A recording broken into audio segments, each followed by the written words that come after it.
Actual में आपकी परेशानी यह है कि बहुत जल्दबाजी हो जाती है। जितना जल्दी जल्दी सब पढ़ डालें वो कर नहीं पाएंगे आप। पढ़ाई बच्चे के बड़े होने जैसा है। हमारा पति हो, खरबपति हो, रिक्शा चलाते हो, हर घर का बच्चा उसी क्रम में बढ़ेगा, उसकी उम्र बढ़ेगी। और ऐसा नहीं है कि जो पढ़ने लिखने वाले और जो अरबपति घरों के लोग हैं उनके बच्चे 5 साल में जवान हो जाते हैं। ये संभव ही नहीं है। तो पढ़ाई बिल्कुल बच्चे के बड़े होने जैसा है। टाइम लगेगा, सीढ़ी चढ़ने जैसा है, सीढ़ियां चढ़नी ही पड़ेगी। और हड़बड़ी मत दिखाओ, आराम से पढ़ो। मैंने कहा कि बजट पे नियंत्रण किसका किसका है। कल को पलट के यही पूछेगा आपसे कि बजट पे किसका नियंत्रण है और बजट पे किस प्रकार से नियंत्रण। आपको क्या लगता है कि लेखानुदान पूछने वाला है? और आपको क्या लगता है कि वो अनुच्छेद पूछने वाला है? यही घेरेगा आपको। तो थोड़ा सा ध्यान से देखिए बेटा, बजट पे जो नियंत्रण है, मैंने कहा कि बजट जब पारित हो जाता है लोकसभा से या संसद से, जब बजट स्वीकृत हो जाता है तो बजट पे क्या कोई नियंत्रण रह जाता है? उसी को थोड़ा सा समझना है बेटा। तो बजट जब पारित हो गया, संसद ने धन खर्च करने की अनुमति दे दी, तो क्या विभाग पूरा पैसा खर्च करने के लिए स्वतंत्र है और उनके ऊपर किसी प्रकार का नियंत्रण होता है या नहीं होता है? इसी पर चर्चा हम लोग कर रहे हैं। तो मैंने आपसे कहा कि बजट पारित होने के उपरांत 2 लोगों का इस पे नियंत्रण होता है। कब? बजट पारित हो जाने के बाद। और इसीलिए इसको हम लोग कहते हैं post budget control. Post budget माने बजट पारित हो जाने के उपरांत नियंत्रण। एक तो मैंने कहा था क्या बेटा? वित्त मंत्रालय, फाइनेंस मिनिस्ट्री। क्योंकि वित्त मंत्रालय संसद नहीं है, यह कार्यपालिका है। इसका मतलब है बजट पारित होने के उपरांत उस पर कार्यपालिका का भी नियंत्रण होता है और उस पर संसद का भी नियंत्रण होता है ना बेटा? किसका नियंत्रण? संसद का नियंत्रण। क्योंकि यह क्या है बेटा? कार्यपालिका है और ये क्या है? विधायिका है। तो दोनों का नियंत्रण होता है। इसका जो पोस्ट बजट कंट्रोल है वो हमने आपको कल बताया था। मुझे लगता है कि आपका जो YouTube चैनल है उस पर वीडियो अपलोड भी है, तो वहां देखिए अगर कोई तकलीफ है तो। Post budget control. तो कोई एक मित्र बता दें कि वो क्या है कंट्रोल। कल तो बात हुई। बस 2 ही है बेटा, एक है प्रभाजन और एक है पुनर्विनियोजन। और मैंने आपको बहुत विस्तार से बताया था कि विनियोजन विधायी कार्य है और पुनर्विनियोजन कार्यपालिका का कार्य। क्लियर है बेटा? तो दोनों में मैंने बताया भी था क्या होता है। प्रभाजन में बांट बांट के टुकड़े टुकड़े में पैसा देते हैं, और पुनर्विनियोजन में यदि किसी मद में पैसा बच गया, खर्च नहीं हो पाया, तो पैसा किसी अन्य मद में खर्च नहीं होता, विभाग नहीं कर सकते। एक जगह अनुमति है, वो जगह हमने आपको बताया था कि एक डिटेल सब हेड का पैसा दूसरे डिटेल सब हेड में खर्च हो सकता है, लेकिन इसके लिए भी वित्त मंत्रालय से लिखित अनुमति लेनी होती है कि सर हम ऐसा कर सकते हैं। वित्त मंत्रालय अगर अनुमति दे दे तो आप ये पैसा खर्च कर सकते हो। इसी प्रक्रिया को हम लोग कहते हैं पुनर्विनियोजन, रीएप्रोप्रिएशन। इस पे चर्चा हो गई थी। तो आज बात करनी है बेटा संसद का नियंत्रण। थोड़ा सा डायग्राम मैंने कल आपको दिखाया था, तो फिर से शुरुआत कर देते हैं। यानी संसद बजट पे कैसे नियंत्रण स्थापित करती है, यही ना बेटा? ध्यान से पढ़िएगा, बहुत महत्वपूर्ण है ये सब। और संविधान में खाली मूल अधिकार, दिमाग का अधिकार यही आपको लगता है? नहीं, वो भी जरूरी है, ये सब ज्यादा जरूरी है। क्योंकि सामान्य बच्चा ये सब ना पढ़ पाता है, ना देख पाता है, ना समझ पाता है, तो उसको समझना है। संसद का जो नियंत्रण है बेटा, बोले हाँ बजट पर। तो बजट की ही चर्चा हो रही तो और कोई थोड़ी बात होगी। ठीक है, संसद का नियंत्रण किस पर बेटा? बजट पर, और वो भी पोस्ट बजट पर। अब मैंने कल आपको बताया था कि जो पैसा देता है किसी को, तो उसके पास ये अधिकार होना ही चाहिए कि भैया मेरे पैसे का क्या किया। जैसे मैंने कहा कि आपके गार्जियन आपको पैसा देते हैं, तो गार्जियन के पास ये पूरा हक है कि आपसे पूछें कि बेटा जो पैसा मांगे थे, जो काम कह के, वो पैसा कहाँ खर्च हुआ, थोड़ा हमको बताइए। तो अगर आपने किताब के नाम पे पैसा मांगा था, कुछ है कलाकार है ना, कि मांगते हैं किसी और नाम पे और कर देते हैं कुछ और। तो मुझे लगता है पिता इस बात को जानना चाहेगा कि अगर 500 रुपये आपने किताब के नाम पे मांगा, तो क्या 500 रुपए की किताब आपने खरीदा? थोड़ा हमें जस्टिफाई करिए, और जस्टिफाई कर लेंगे तब तो ठीक, और नहीं तो फिर परेशानी। तो अगर धन के खर्च करने की अनुमति संसद देती है, तो क्या खाली संसद पैसा देने के लिए बनी है कि जब पैसे की जरूरत हो तो आके हमसे मांग लीजिएगा? और हम पूछेंगे नहीं आपसे कि पैसा कहाँ खर्च हुआ, तो हम पूछेंगे आपसे, और पूछेंगे ही नहीं, कान वान भी उखाड़ लेंगे ठीक है, अगर गड़बड़ हुआ तो थोड़ा सा देख लो बेटा। तो ये बजट कैसा है बेटा? पोस्ट बजट कंट्रोल है। लेकिन एक बड़ी मजेदार बात आपको हमने बताया कि संसद का बजट पर जो नियंत्रण होता है, पोस्ट बजट कंट्रोल होता है, वो कैसा होता है बेटा? एटॉप्सी टाइप का होता है, पोस्टमार्टम टाइप का होता है। यानी घटना घटित होने के बाद ही कुछ कर पाएंगे। जैसे विभाग खूब अनाप शनाप का खर्च कर रहे हैं, संसद देख रही है कि कुछ तो गड़बड़ कर रहे हैं, कुछ कर नहीं सकते। कर सकते हैं तब जब सारा पैसा खर्च हो जाए, वित्तीय वर्ष पूरा हो जाए, तब हम नहीं, दोबारा मांगना नहीं, दोबारा मांगना तो बात की बात, तब हम जांच करेंगे कि जो आपने मांगा था वहां कहाँ। हाँ, बीच में नहीं कुछ कर सकते। जैसे विभाग जो पैसा खर्च कर रहे होते हैं, तो संसद बीच में कोई इंटरफेयर नहीं कर सकती कि आप सही कर रहे हो या गलत कर रहे हो। क्लियर है बेटा? तो मैंने बताया था कि इसके दो तरीके हैं। किसी को याद है? बोलो। हाँ, तो अंग्रेजी में मत बोलो, हिंदी में बोलो। एक है क्या बेटा? लेखांकन विधि, और एक क्या है? प्रतिवेदन विधि।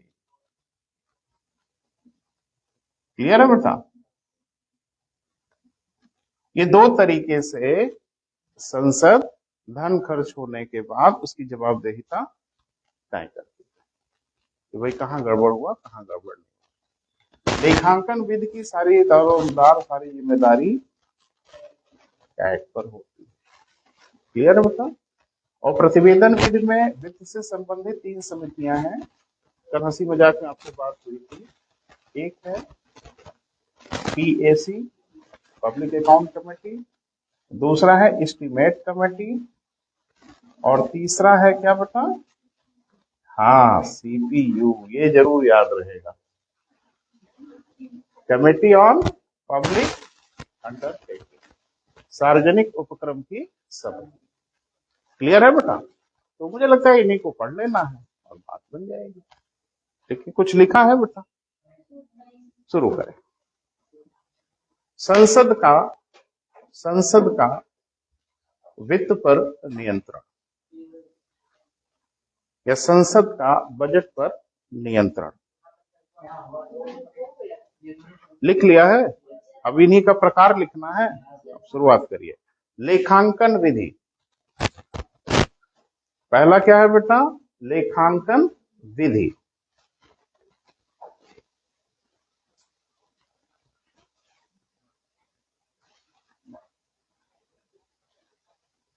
ऑब्लिक लेखा विधि। ऑब्लिक क्या बेटा? लेखा विधि। लेखा क्या होता है बेटा, कोई बताओ?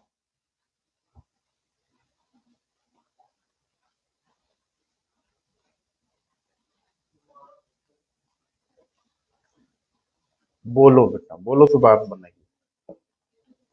देखो,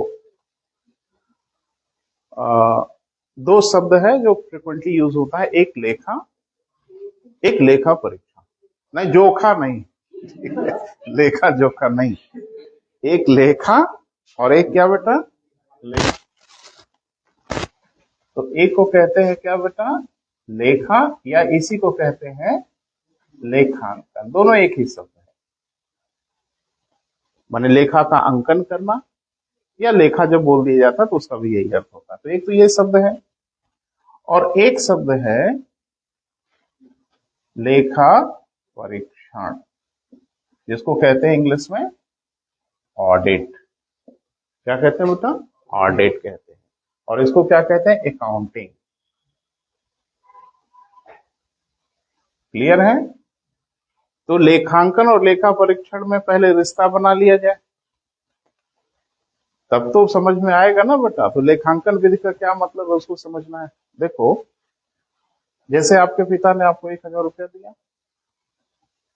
आपने कुछ कह के मांगा होगा ना कि मुझे फलाना चाहिए, ढमाका चाहिए, तो 1,000 रुपया उन्होंने दिया। उन्होंने आपसे एक बात कही कि बेटा पैसा खर्च करते जाना, एक तो कागज पे लिखते। नहीं समझ पा रहे हो? जो जो कह के मांगा है पैसा आपने, हम पैसा आपको दे रहे हैं।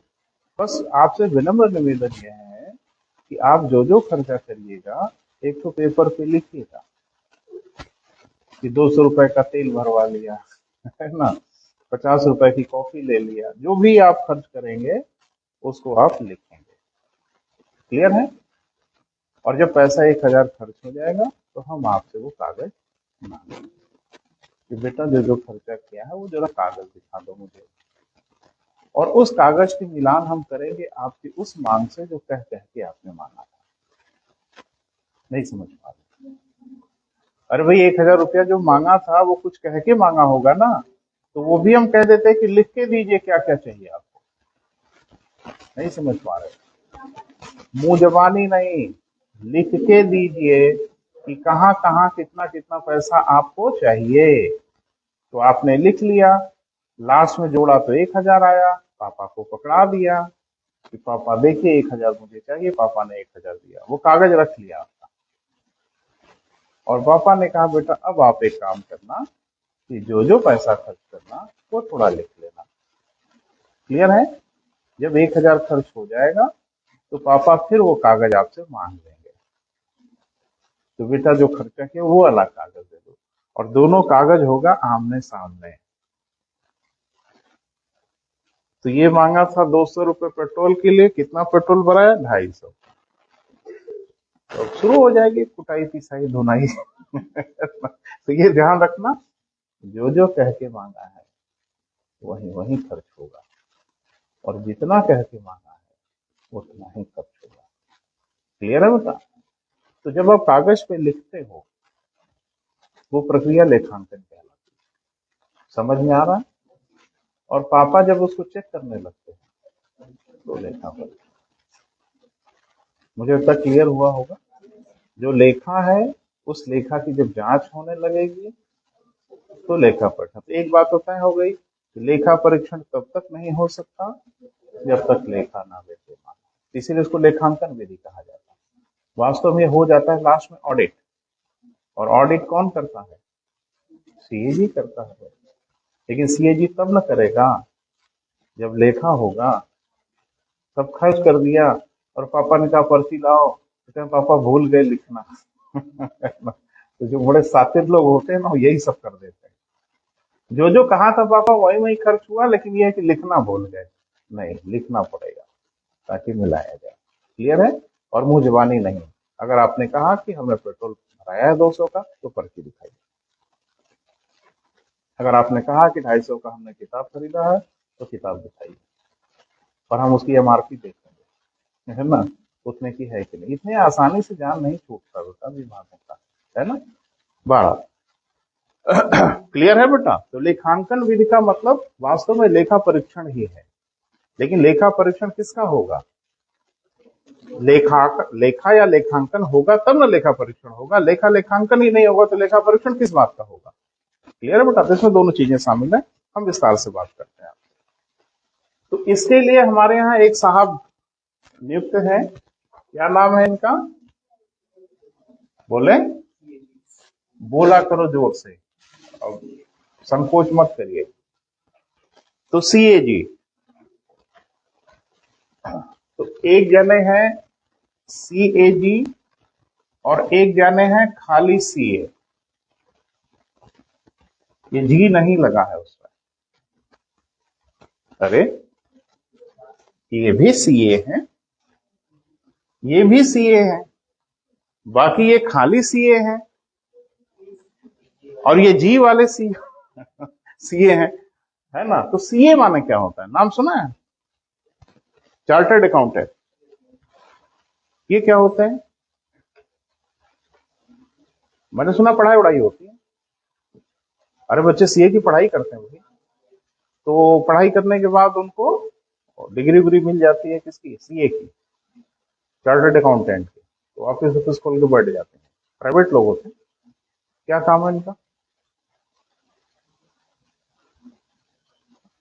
अस्पष्ट बोलिए, जो समझ में आता है वही बोलिए, बाकी हम खड़े हैं यहाँ पे आपकी मदद के लिए। ये नाम सुना है कभी चार्टर्ड अकाउंटेंट का? कभी दिमाग में आया कि करता क्या होगा?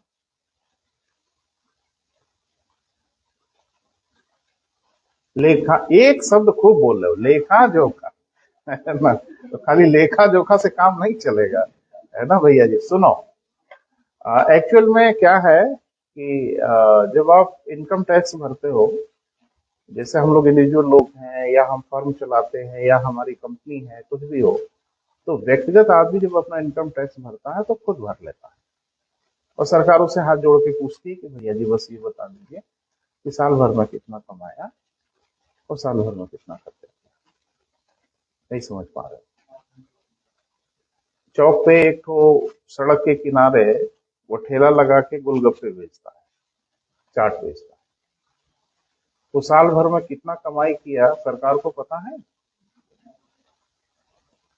ये सरकार एक आदमी को बैठाए रखती है कि और देखते रहना कि दिन भर में कितना कमाता है। बहुत कमा लेते हैं। तो चाय वाय वाले हैं, समोसे मोसे बेचने वाले हैं, बहुत ठीक ठाक पैसा कमाते हैं।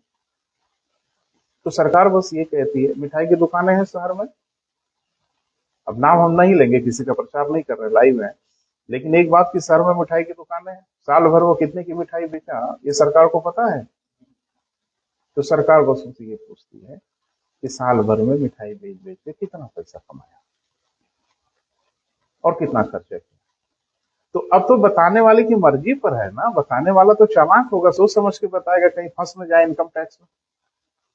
तो ऐसा बताएगा कि आज की डेट में 7 लाख से कम ही कमाते हैं, ताकि इनकम टैक्स के रेंज में ना आने पाए। सरकार भी कहती है जो मन करे वो बताइए, तो खर्चा भी पूछ लेती है कि भाई ठीक कितना कमाया, कितना खर्चा हुआ, और अगर कुछ टैक्स की लायबिलिटी बनेगी तो आपको देना होगा। क्लियर है? अब जैसे कोई अगर फर्म है, फर्म माने कोई कंपनी है, कोई प्रतिष्ठान है, कुछ भी है, तो उनका खुद से भरा हुआ इनकम टैक्स डिपार्टमेंट नहीं मानेगा, हमारा मान लेगा, वो छोले वाले चाट वाले के मान लेगा। लेकिन अगर कोई फर्म चलाता है तो उसका खुद का कहा हुआ नहीं मानेगा। वो कहेगा कि आप जाइए एक सीए के पास, सीए जब वेरीफाई कर लेगा कि सही बोल रहे हैं, इतना इनकी कमाई है और इतना इनका खर्चा है, मुहर लगाएगा, दस्तखत करेगा, यानी चार्टर माने एक कहते हैं ना अकाउंटेंट, जब उसको वेरीफाई कर लेगा तो हम स्वीकार कर लेंगे। तो सीए तो प्राइवेट आदमी होता है, तो एक बात मुझे बताइए, वो किसके पक्ष में सोचेगा? हाँ जाहिर सी बात है, हमें से पैसा वैसा लेके हमारा अकाउंट बना रहा है, तो कान वान में पूछ लेते क्या करना है, तो आप बता देगा, उसी हिसाब से मैनेज कर लेते। ये भी वही काम करता है। क्लियर है? लेकिन ये सरकारी काम करता है, प्राइवेट काम नहीं करता। और ये भी विभागों का सब जो आपने बोला ना, सब लेखा जोखा, है ना, करता है, लेकिन पैसा विभाग से नहीं लेता, पैसा सरकार से लेता है। बस यही खेल बिगड़ जाता है। अगर सीएजी किसी विभाग का लेखा जोखा करता और व्यक्तिगत रूप से लोग उसको पैसा देते, तो मुझे नहीं लगता कि शायद इतनी ऑनेस्टी रह पाती। लेकिन क्योंकि सीएजी सरकार का व्यक्ति है, वो किसी विभाग का लेखा जोखा करता है और पैसा उसको भारत सरकार देती, इसलिए वो निष्पक्ष रहता है। और अगर कहीं कोई गड़बड़ी दिख जाती है तो जरूर रिकमेंड करें। क्लियर है बेटा? तो थोड़ा सा लिखा जाए, संवैधानिक हेडिंग बनाइए, लेखांकन विधि बनाए बेटा, लिखें। लेखांकन विधि का अभिप्राय, लेखांकन विधि का अभिप्राय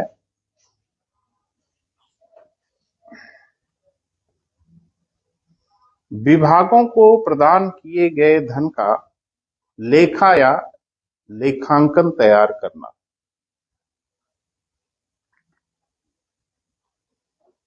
विभागों को प्रदान किए गए धन का लेखा या क्या बेटा, लेखांकन तैयार करना। क्लियर है? जब लेखांकन तैयार हो जाता है तो जब लेखांकन तैयार हो जाता है तो उसका लेखा परीक्षण किया जा सकता है। तो उसका क्या बेटा, लेखा परीक्षण किया जा सकता है। अर्थात लेखांकन, थोड़ा स्पीड बनाइए बेटा, अर्थात लेखांकन व लेखा परीक्षण एक दूसरे से संबद्ध है। अर्थात लेखांकन और क्या बेटा, लेखा परीक्षण एक दूसरे से संबद्ध है, जुड़ा है। ये अलग अलग चीजें नहीं हो सकती बेटा,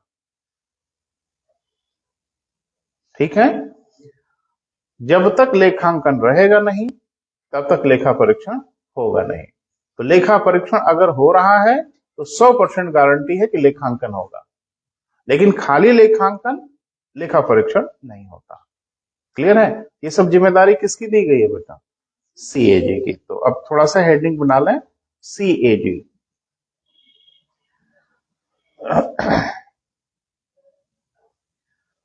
हाँ, कैग लिखो ना, कैपिटल में लिखो, सीएजी। हिंदी में भी बोल दे रहे हैं, नियंत्रक महालेखा परीक्षक। नियंत्रक महालेखा परीक्षक। अच्छा, एक बेटा क्वेश्चन आपसे हम पूछ रहे हैं जो सिविल सर्विसेज में पूछा गया, और चूंकि आप पढ़ रहे हो तो ठीक है, प्रीलिम्स देना है, मेंस भी तो देना है। और अगर मेंस आप नहीं दोगे तो आप नहीं बनोगे पीसीएस, किसी हालत में नहीं बनोगे। आप प्री क्वालिफाई कर करके मेडल टांग के घूमना, मेंस दे रहे हैं, तो कुछ लोगों को इसी में बड़ा सुख मिलता है, मेंस दे रहे हैं, ठीक है? मुझे लगता है सुख हुआ नहीं है बेटा, आप जो फाइनल सिलेक्शन लेंगे वो सुख है। तो सीएजी से क्वेश्चन जरूर पूछे जाते हैं मेंस में। तो एक क्वेश्चन सिविल सर्विसेज में पूछा गया था काफी पहले, तो उसको हिंदी में ट्रांसलेट करके हम बोल रहे हैं, और थोड़ा सा आपसे ओपिनियन चाहेंगे बेटा पढ़ाने के पहले। जैसे उसने पूछा कि सीएजी निगरानी करने वाला कुत्ता नहीं है वरन शिकार करने वाला कुत्ता है। टिप्पणी लिखिए। तो एक बच्चा तो ऐसे ही भड़क गया कि इसको कुत्ता उत्ता बना दिया। नहीं नहीं, एक्चुअली में प्रश्न इंग्लिश में था, तो उसने कहा था कि सीएजी वॉच डॉग नहीं है वरन ये ग्रे हाउंड है। ये यूपीएससी में पूछा गया। क्या लिख पाएंगे आप आज की डेट में, अगर आपसे राय ली जाए, जिसका क्या मतलब निकला? मैंने उसने ये कहा कि ये सिर्फ निगरानी करने वाला व्यक्ति नहीं है वरन ये शिकार कर लेता है। ये क्या मतलब हुआ? अरे अब तो हम लोग किनारे पहुंच गए हैं बेटा, परीक्षा के बॉर्डर पे पहुंच गए हैं। कुछ राय देंगे, दो चार शब्द, टेढ़ा मेढ़ा उल्टा पुल्टा, जब ये शब्द पूछा गया तो क्या अभिप्राय था कहने का?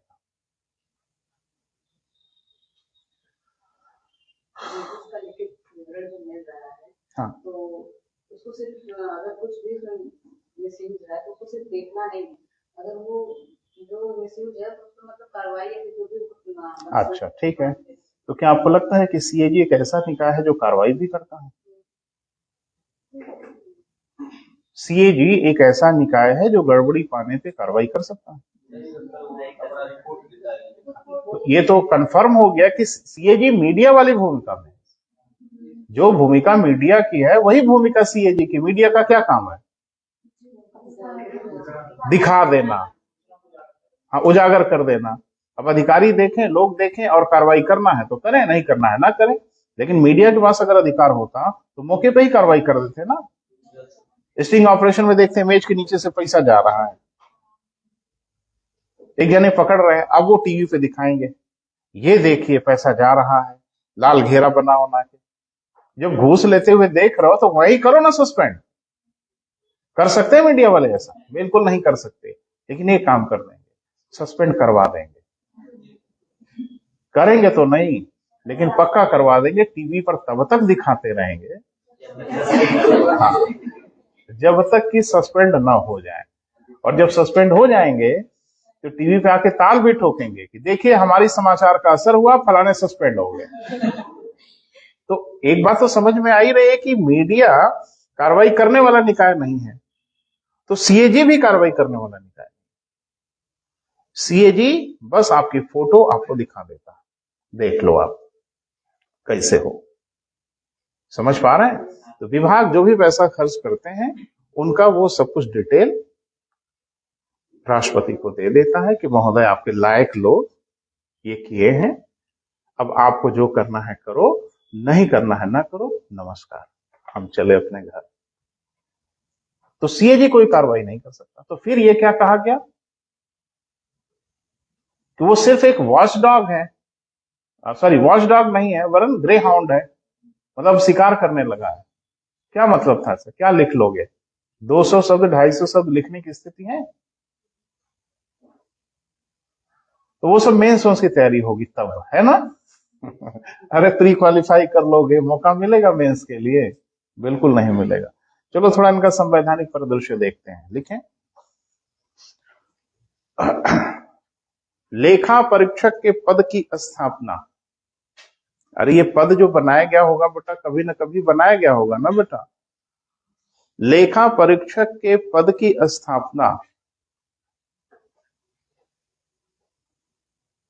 क्राउन के शासन के अधीन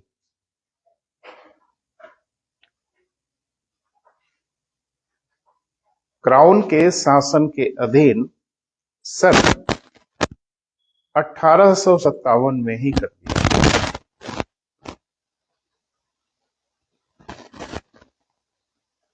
तो एक तथ्यात्मक सूचना मिली बेटा कि लेखा परीक्षक का जो पद है वो कब बना था बेटा? 1857 में।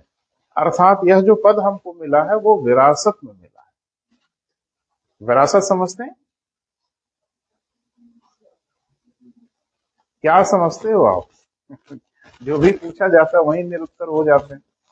अरे भाई, जैसे आपका पुश्तैनी मकान मिल गया जो आपने नहीं बनाया है, तो मकान क्या है? विरासत में आपको मिला है, हमारे बाप दादों ने दिया है, आपने नहीं ना बनाया है। राष्ट्रपति भवन क्या है? विरासत है। संसद भवन क्या है? विरासत। अभी नई वाली बन रही है तो वो विरासत नहीं होगी, वो हम लोग बनाए हैं। इस देश में बहुत ढेर सारी चीजें बेटा हमको विरासत में मिली, जिसको हम लोग कहते हैं ब्रिटिश लिगेसी, यानी ब्रिटिश विरासत में हमको चीजें मिली हैं। तो उसमें से ये भी पद हमको मिला है। यही एक बार पूछा, किन्हीं में से कौन कौन सा विरासत का पद है? पूछ लें एक ठो। मैं एक बात आपको बताना चाह रहा हूं बेटा, मैं आपका टीचर हूं, कोशिश कर रहा हूं आपको अच्छा पढ़ाने की, क्योंकि प्रश्न आपकी सोच के हिसाब से नहीं होगा। आप जो सोच रहे हैं वो क्वेश्चन नहीं होगा, एग्जामिनर जो सोचेगा वो प्रश्न होगा। तो आपकी ये जिम्मेदारी बनती है कि एग्जामिनर की सोच को समझना, वो क्या सोचते हैं।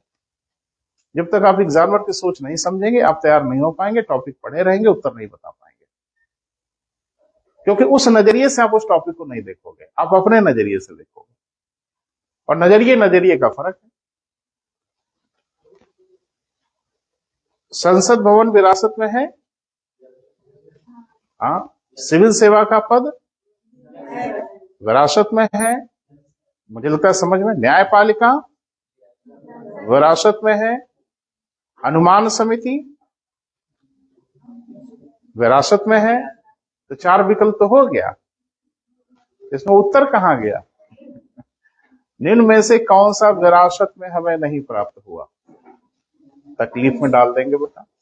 तो जब ऐसा प्रश्न आपके सामने आए तो सिर्फ आपको ये देखना है कि इसमें कौन कौन से पद या प्रतिष्ठान ऐसे हैं जो अंग्रेजों के जमाने से विकसित हो गए। संघ लोक सेवा आयोग विरासत का है, अखिल भारतीय सेवा विरासत का है। समझ पा रहे हैं ना बेटा? तो थोड़ा नजर रखना है बेटा इन सब चीजों पे। तो जो सीएजी का पद है यह भी क्या है बेटा? विरासत है। लेकिन ध्यान रखना, इसका नाम स्वतंत्रता से पहले सीएजी नहीं था, इसका नाम एजी था। एजी, सी बाद में जुड़ गया, है ना, सी जुड़ा जब हम लोग गणतंत्र हो गए तो लेखा परीक्षक, नियंत्रक लेखा परीक्षक नाम है ना बेटा, तो लेखा परीक्षक नामक पद हमारे यहाँ बन गया था 1857 में। काम वही था लगभग। गड़बड़ी कहाँ हुई थोड़ा सुन लो, और मुझे लगा दोबारा तो नहीं ही बात कर पाएंगे पीछे से आपसे। तो गड़बड़ी ये हो गई कि शुरू में ये दो काम करता अंग्रेजों के जमाने से, लेखांकन भी यही करता था और लेखा परीक्षण भी यही करता। ये उचित है? एक पिता अपने बेटे से कहेंगे जो जो खर्चा करो कागज पे लिख लेना, और बेटा आए पिता के पास और कहे कि हाँ पापा सब लिख लिए हैं, तो पापा कहे देखो चेक करो सब ठीक है ना, आप नहीं देखो, तो कहेगा हाँ पापा एकदम सब ठीक है। जब अपने ही चेक करना होगा तो सब ठीक ही ना होगा कहाँ गड़बड़ होगा? तो परेशानी यही थी कि शुरू में ये दोनों काम करता। थोड़ा ध्यान से सुनो बेटा, लेखांकन का केंद्र और राज्य दोनों के लिए ध्यान रखना, राज्य स्तर पे इस तरह का कोई प्राधिकारी नहीं है, दोनों की लायबिलिटी इसी के ऊपर है। तो ये क्या काम करता था कि लेखांकन भी करता था और लेखा परीक्षण भी करता था। तो सुंदरता के पहले ही बेटा बवाल हो गया था इस पे। देखो गलत चीज तो गलत बोली ही जाएगी, बोल नहीं रहे। तो इसमें हुआ ये कि ये ठीक नहीं लग रहा था कि एक ही व्यक्ति लेखांकन करे और वही व्यक्ति लेखा परीक्षण करे, तो ये कहां तक न्याय संगत है? अरे लेखांकन कोई और करे, लेखा परीक्षण कोई स्वतंत्र निकाय करे, तब तो दूध का दूध पानी का पानी होगा ना। आप ही से कहा जाए लेखांकन करिए और कहा जाए खुद ही चेक कर लो, तो कहीं गड़बड़ दिखे काट उठ के सही कर लेंगे, कहां गड़बड़ दिखाएंगे भाई? तो ध्यान से सुनो, 3 समितियां आई थी। इंचकेप समिति, अब नाम है 1923।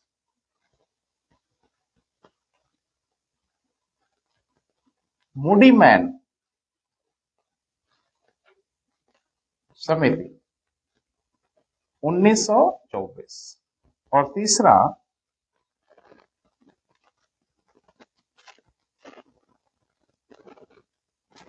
साइमन समिति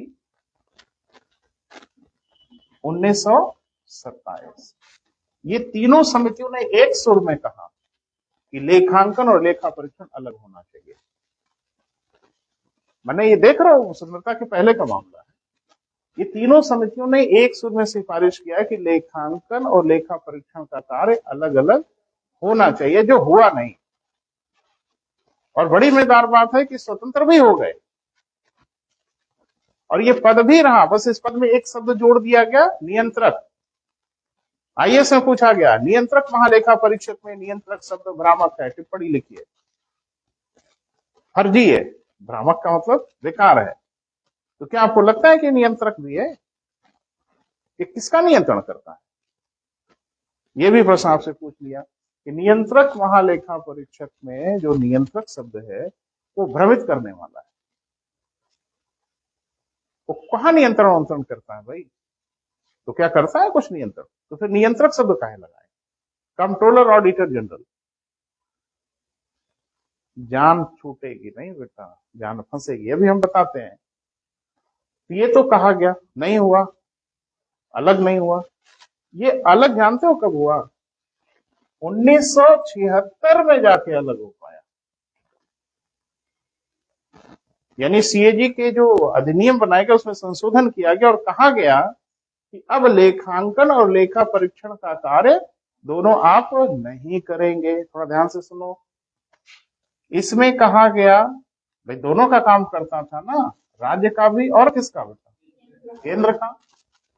दोनों का लेखांकन भी करता था, लेखा परीक्षण भी करता था। 1976 में जब इसके अधिनियम में संशोधन किया गया तो ये कहा गया कि अब आप सिर्फ लेखा परीक्षण करिएगा, लेखांकन का काम आप मत करिएगा। और उसमें भी सबसे दुख की स्थिति यह है कि ऐसा खाली केंद्र सरकार के लिए कहा गया, राज्य सरकारों में आज भी वही लेखांकन करता है और लेखा परीक्षण करता है। आज की डेट में भी वो परेशानी है कि राज्य सरकारों में आज भी वो लेखांकन का काम करता है और लेखा परीक्षण का कार्य करता है। 1976 में खाली केंद्र का बदला गया। पता नहीं समझ पा रहे हो कि नहीं मैं जो बोल रहा हूं। अब वो केंद्र सरकार का कार्य अलग अलग कर दिया गया, लेखांकन काम अलग किया गया और लेखा परीक्षण का कार्य सीएजी को दिया गया। तो केंद्र स्तर पे क्या हो गया बेटा, जरा देखो।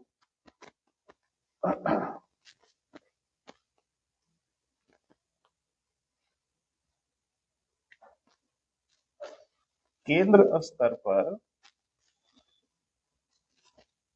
कब बेटा, 76 में लेखांकन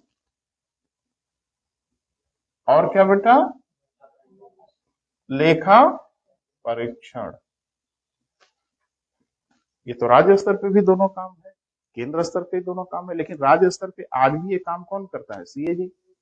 लेकिन 1976 में कहा गया केंद्र स्तर पे लेखांकन का काम आप नहीं करेंगे, आप सिर्फ, ये कौन करेगा, ये पूछा आपसे।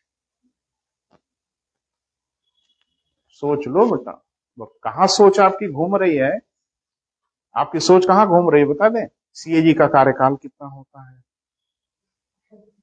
सीएजी की नियुक्ति किस अनुच्छेद से होती है, यही दुनिया है। इतने छोटे छोटे बच्चों को पता है आज की डेट में, ये भी पता है। यहां घेरेगा आपको कि केंद्र स्तर पे या राज्य स्तर पे लेखांकन का काम कौन करता है।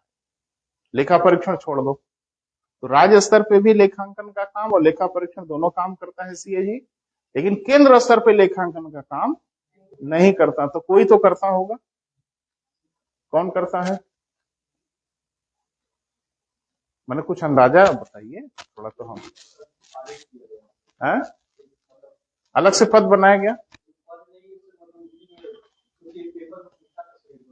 अरे हम ऐसे ही बता रहे हैं, जिंदगी भर यही तो समय खपाया है बेटा, और कंपटीशन की नस नस समझते हैं। एक यहां से मैं पीसेस बनाता हूं जहां सिपाही का सपना है बच्चों का, आसान है ये, तो कुछ तो करते ही होंगे ना बेटा, ऐसे ही फोकट में थोड़ी हो जाते हैं। हाँ क्या पूछा था, जरा क्वेश्चन बोलो बेटा, याद आ रहा है, मैंने टेढ़ा मड़ा कुछ याद आ रहा हो तो बताओ क्या पूछा गया था।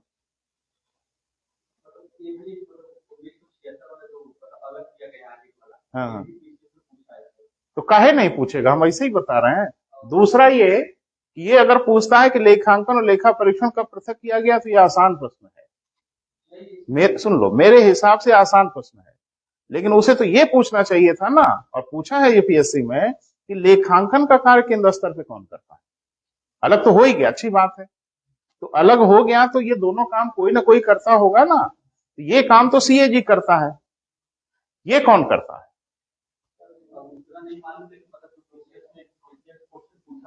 हम्म,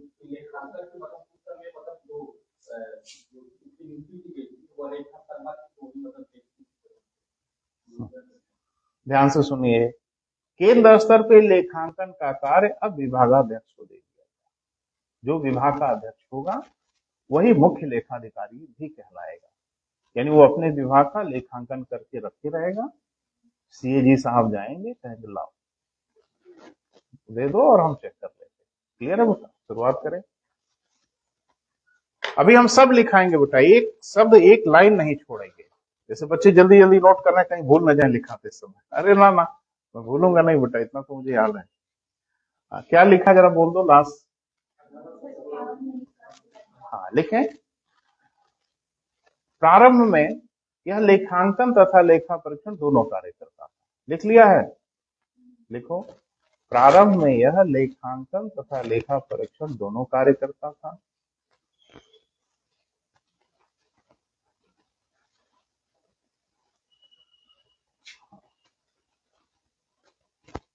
क्राउन के शासन के समय, क्राउन के शासन के समय निम्न समितियों ने लेखांकन तथा लेखा परीक्षण से अलगाव के लिए सिफारिशें की, रिकमेंडेशन किया।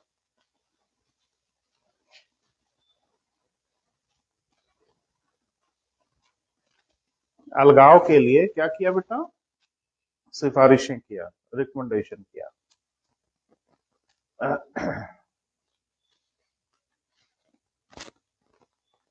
क्लियर है बेटा? माने सिफारिश की गई, किसने किसने किया बेटा? सामने लिखा है, तीनों का नाम लिखो, क्रम से लिखिए। इंचकेप समिति, वर्ष जरूर लिखिए।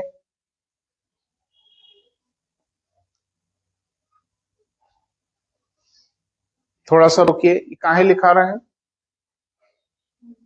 भाई, क्यों लिखा रहे हैं? पूछ सकता है, जैसे क्या पूछ सकता है? कल्पना करिए का क्या पूछ सकता है? जैसे इंचकेप समिति कब आई थी? अरे पूछेगा कौन सी समिति लेखांकन लेखा परीक्षण के पृथक्करण की सिफारिश की, कौन सी समिति कब आई, यही ना सब पूछा जाएगा। कौन सी समिति लेखांकन लेखा परीक्षण से संबंधित है, बाकी गया भाड़ में, खाली यही पूछ लेगा। रंगराजन समिति, डेमाका समिति, मुडीमैन समिति, नाम लेके पूछेगा कौन लेखांकन लेखा परीक्षण से संबंधित है, ऐसे ना प्रश्न पूछेगा बेटा। तो आप इस पे सतर्क रहिए, बहुत आसानी से आपको नंबर लेके भागने नहीं दिया जाएगा, है ना? तेल तो निकाला ही जाएगा। ठीक है, चलो दूसरा, घर पे बैठ के यही सब सोचो क्या क्या हो सकता है। दूसरा क्या बेटा? मुडीमैन समिति। अब अंग्रेज लोग हैं बेटा, तो ऐसे ही नाम होगा उनका, और सुधीर और सुनील थोड़ा ही होगा, है ना? हाँ, अगला साइमन समिति। साइमन समिति 1927। तो इन तीन लोगों ने क्या किया बेटा? इन्होंने कहा कि लेखांकन और लेखा परीक्षण अलग होना चाहिए। तीन तीन समितियों ने कहा, बाकी अलग नहीं किया गया। कौन बवाल मोल ले, कौन किसको नई जिम्मेदारी? जो देखो कभी कभी क्या होता है ना बेटा, जो चल रहा है वो चलते रहे। अगर बहुत परेशानी नहीं हो रही है तो जो व्यवस्था चले, हमारे घरों में भी होता है, कोई चीज खराब होती है लेकिन चल रहा है, चलने दो, जब फंसेगी गाड़ी तो देखा जाएगा। तो यही था, चल रही है चल रही है। गणतंत्र भी हो गए, फिर भी चल रही है ना? लेकिन हल्ला दंगा तो मच ही रहा था कि अरे ठीक बात नहीं है, ठीक बात नहीं है। लेकिन उसको जाके ठीक किया गया बेटा 1976 में। लेकिन गणतंत्र होने के उपरांत भी इसके पृथक्करण पर चर्चा होती रही। पृथक्करण माने अलग होने की चर्चा होती रही।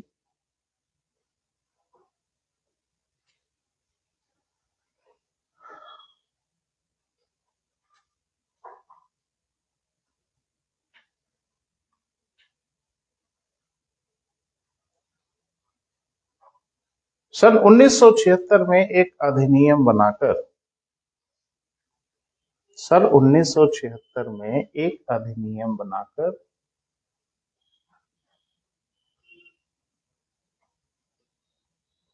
लेखांकन तथा लेखा परीक्षण को केंद्र स्तर पर पृथक किया गया।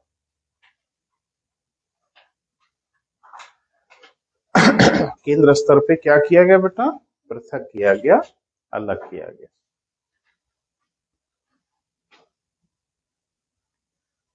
क्लियर है? परंतु परंतु जरूर लिखो, परंतु राज्य स्तर पर लेखांकन तथा लेखा परीक्षण सीएजी ही करता है।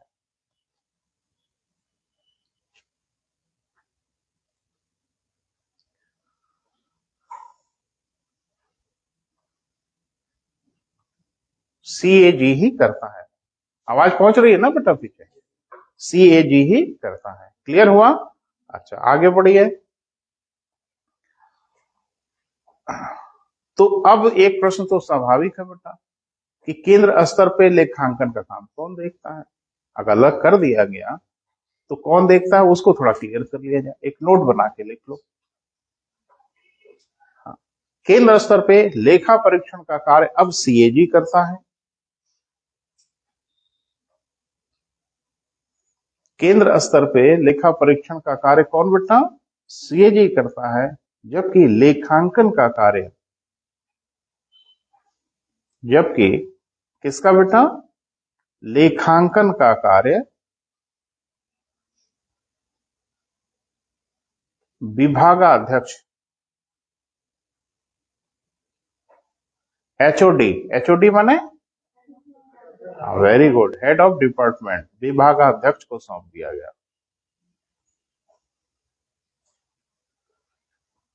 विभागाध्यक्ष को क्या किया गया बेटा? सौंप दिया गया।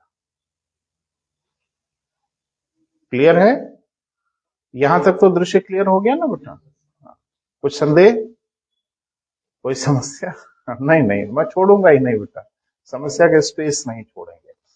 अब थोड़ा सा सीएजी का संवैधानिक परिदृश्य भी देख लिया जाए, है ना बेटा?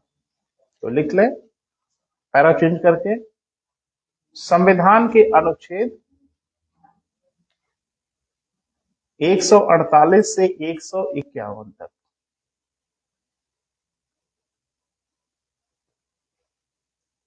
सीएजी के बारे में वर्णन किया गया।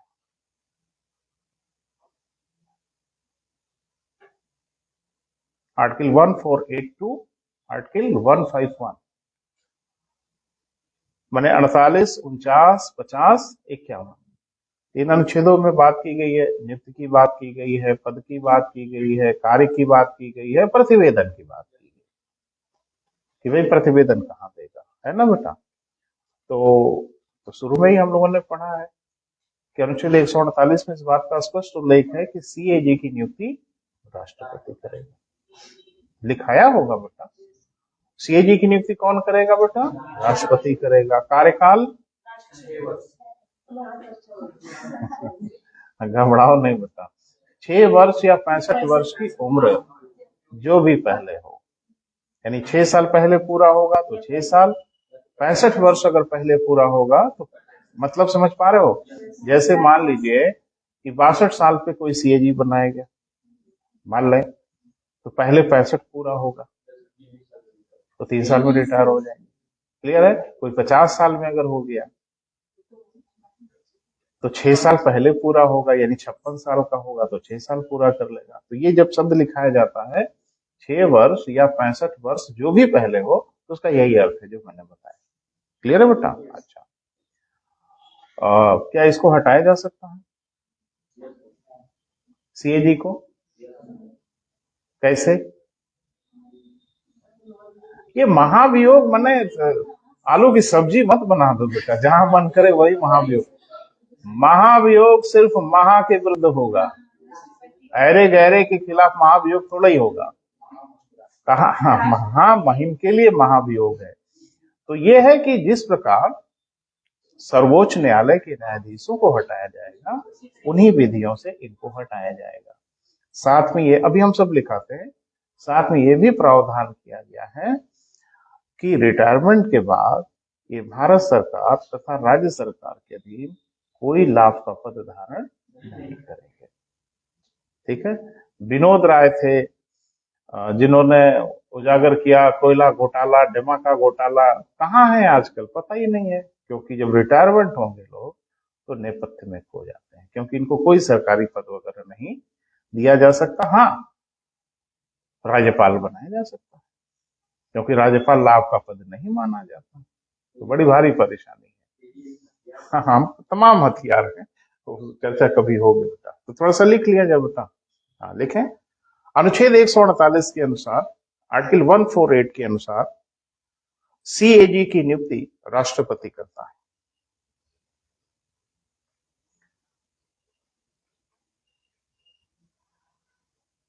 खाली वक्त की परेशानी है बेटा, नहीं वक्त होता ना तो हम देखते दिल्ली इलाहाबाद में कौन तैयारी कर रहा है आपसे बढ़ गया।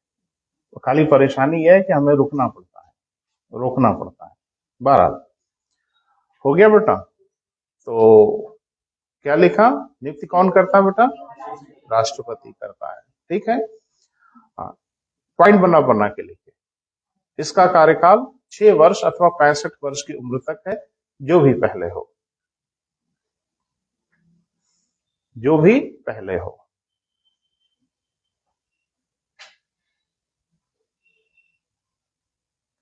क्लियर है बेटा?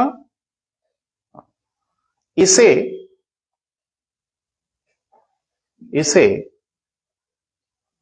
उन्हीं विधियों से पद से हटाया जा सकता है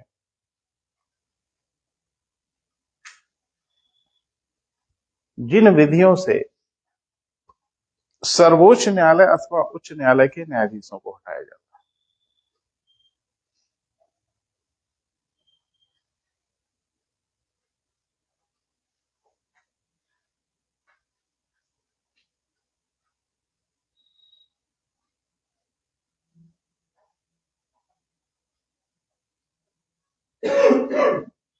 नेक्स्ट पॉइंट बेटा, सीएजी व उनके कर्मचारियों के वेतन व भत्ते। सीएजी एवं उनके कर्मचारियों के वेतन व भत्ते क्या होते हैं बेटा? संचित निधि पर भारित होते हैं। संचित निधि पर क्या होते हैं बेटा? भारित होते हैं।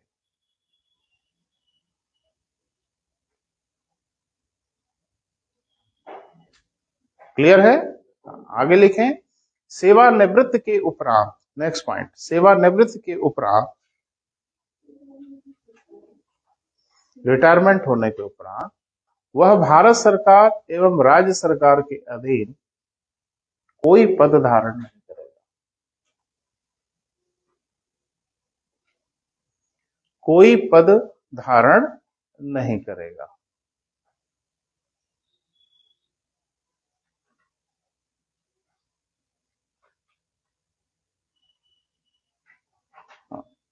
एक बेटा लाइन और लिख लो, नेक्स्ट पॉइंट बना के लिखो, महत्वपूर्ण है।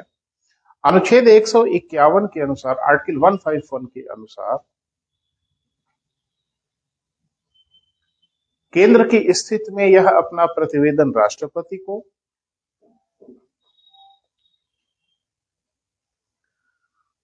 किसको बेटा? राष्ट्रपति को, तथा राज्य की स्थिति में यह अपना प्रतिवेदन राज्यपाल को प्रस्तुत करता है।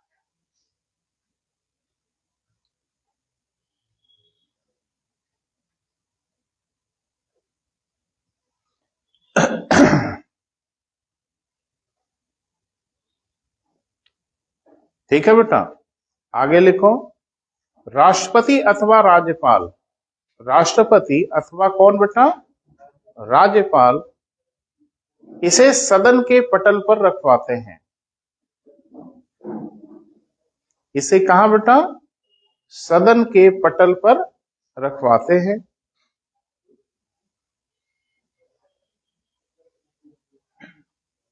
लोकसभा की लोक लेखा समिति, जो भी नाम आया है बेटा, लोकसभा की लोक लेखा समिति,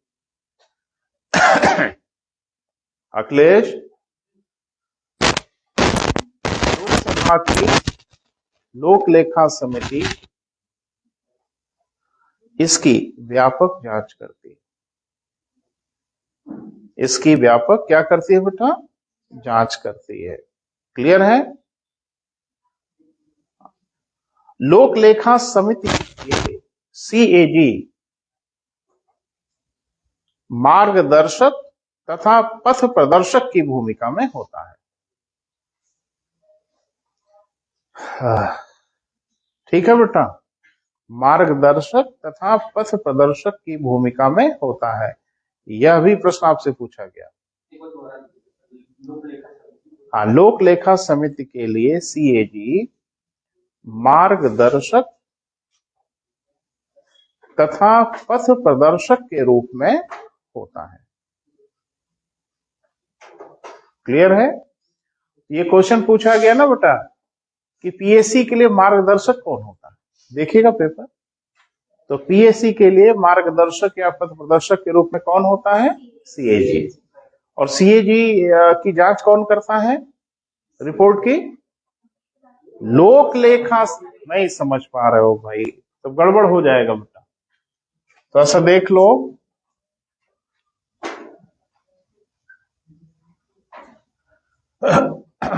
ये जब अपना प्रतिवेदन किसको देंगे? केंद्र की स्थिति की बात कर रहे हैं, तो सीएजी अपनी रिपोर्ट दे देंगे किसको? राष्ट्रपति को। राष्ट्रपति बेचारा क्या करेगा, है ना? वो रिपोर्ट उनको दे देगा जिन लोगों ने पैसा दिया था। तो इसको भेज देगा कहां? सदन के पटल पर, है ना बेटा। और सदन में एक है कौन बेटा? लोकसभा। लोकसभा में एक समिति होती है जिसका नाम अभी आपने लिखा है पीएसी, पब्लिक अकाउंट कमेटी। ये पब्लिक अकाउंट कमेटी इन्हीं की रिपोर्ट की बेसब्री से इंतजार करती है। लोक लेखा समिति का कार्य तभी प्रारंभ होता है जब सीएजी की रिपोर्ट इनको मिल जाती है, और बड़े ध्यान से देखते हैं कि कहीं लाल स्याही नहीं न लगी है। ठीक है, और अगर कहीं मिल गया तो हंगामा बरप जाएगा। अब सीएजी जो अपना प्रतिवेदन तैयार करता है वो कैसे तैयार करता है, यह भी पूछा गया है आपसे। तो सीएजी 3 प्रकार का लेखांकन प्रस्तुत करता है। एक को कहते हैं विनियोजन लेखा, एक को कहते हैं वित्त लेखा, एक को कहते हैं संयुक्त वित्त एवं राजस्व लेखा। ये तीनों वो राष्ट्रपति को देता है, राष्ट्रपति सदन में रख पाते हैं, और सदन की लोक लेखा समिति इसमें से एक पे बहुत विशेष ध्यान केंद्रित करती है जिसका नाम है विनियोजन लेखा, अप्रोप्रिएशन अकाउंट। क्लियर है बेटा? तो लिखोगे, याद रहेगा। भाई सुने बड़ा तेज याद करते हो। ठीक है, लिख लो। सीएजी, अगला पॉइंट, सीएजी 3 प्रकार के लेखों को तैयार करती है। अंग्रेजी हिंदी में सब बेटा लिख लेना। 3 प्रकार के लेखों को तैयार करती है। पहला विनियोजन लेखा, एप्रोप्रिएशन अकाउंट। पहला क्या बेटा? विनियोजन लेखा, या जिसको हम लोग क्या कहते हैं बेटा? Appropriation account. क्लियर हुआ? कुछ पूछना नहीं है? मत पूछो। ठीक है, अभी इसके अंदर हम घुस जाएंगे तो फिर लगोगे पूछने। ध्यान से सुनो, इसमें क्या होता है? इसमें होता है कि बजट के माध्यम से, यानी विनियोग विधेयक के माध्यम से जो पैसा दिया गया होगा उसका उल्लेख होता है। प्रत्यानुदान, अपवादानुदान, पूरक अनुदान, बीच बीच में जितने भी प्रकार से पैसा दिया गया होगा सबका वर्णन इसमें होता है। क्लियर है बेटा? अगला वित्त लेखा, फाइनेंशियल अकाउंट।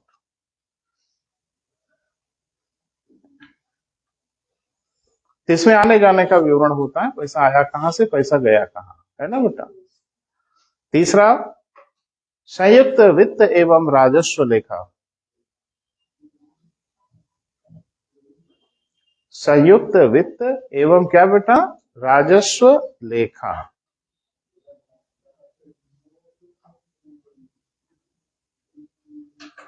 तो कितने प्रकार का बेटा? 3 प्रकार का, जिसमें डायनामाइट होता है कौन वाला? पहला वाला, है ना, क्योंकि लोक लेखा समिति इसी पे ज्यादा फोकस किए रहती है, क्योंकि इसी में वो ढूंढती है कि कहां गड़बड़ हुआ और कहां गड़बड़ नहीं हुआ, और सदन में हंगामा हो जाता है। क्लियर है बेटा? तो आज अपनी बात